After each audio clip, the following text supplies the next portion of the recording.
નમસ્કાર મિત્રો, સ્વાગત છે તમારું અમારી યુટ્યુબ ચેનલ.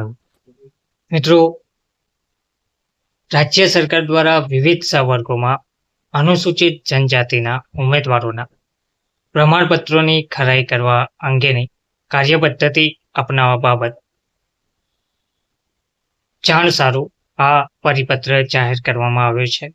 કંડક્ટર ભરતી માટે મેરિટ યાદી જાહેર કરવામાં આવી છે, જેને લઈને રાજ્ય સરકારના વિવિધ સંવર્ગોમાં જે અનુસૂચિત જનજાતિ ધરાવતા ઉમેદવારો છે તેમના પ્રમાણપત્રોની ખરાઈ કરવા બાબતે આ કાર્યપદ્ધતિ અપનાવવાની રહેશે. જેમાં જણાવવામાં આવ્યું છે કે રાજ્ય સરકાર દ્વારા વર્ગ 1, વર્ગ 2, વર્ગ 3 અને વર્ગ 4ના વિવિધ સંવર્ગોમાં જુદા જુદા વિભાગો, ખાતાના વડા, બોર્ડ, કોર્પોરેશન, વિભાગ, નિગમ, સોસાયટી તેમજ અન્ય કર્મચારીઓ દ્વારા ભરતી નિમણૂક કરવામાં આવે છે.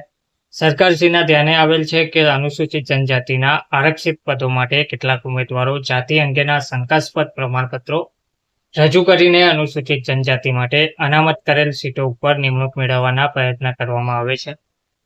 તો સબબ અનુસૂચિત જનજાતિના ઉમેદવારો તરીકે નિમણૂક આપતા પહેલા તેઓના જાતિ અંગેના પ્રમાણપત્રોની પૂરતી ચકાસણી ઠરાઈ થઈ જાય ત્યારબાદ તે જગ્યા પર આરક્ષિત ઉમેદવારોને અનુસૂચિત જનજાતિની નક્કી કરાયેલ જગ્યા પર તેઓની નિમણૂક થાય તે ઈચ્છનીય છે, જે બાબત સરકારશ્રીની સક્રિય વિચારણા હેઠળ હતી.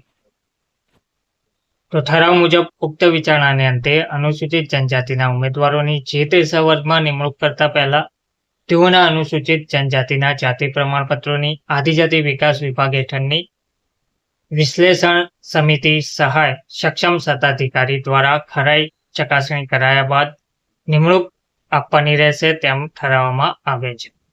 ઉપરાંત પ્રસ્તુત બાબતે આદિજાતિ વિકાસ વિભાગ દ્વારા વખતો વખત આદિજાતિના પ્રમાણપત્ર ચકાસવા સંબંધે જે કોઈ સૂચનાઓ પ્રસિદ્ધ કરવામાં આવે તેને અનુસરવાનું રહેશે.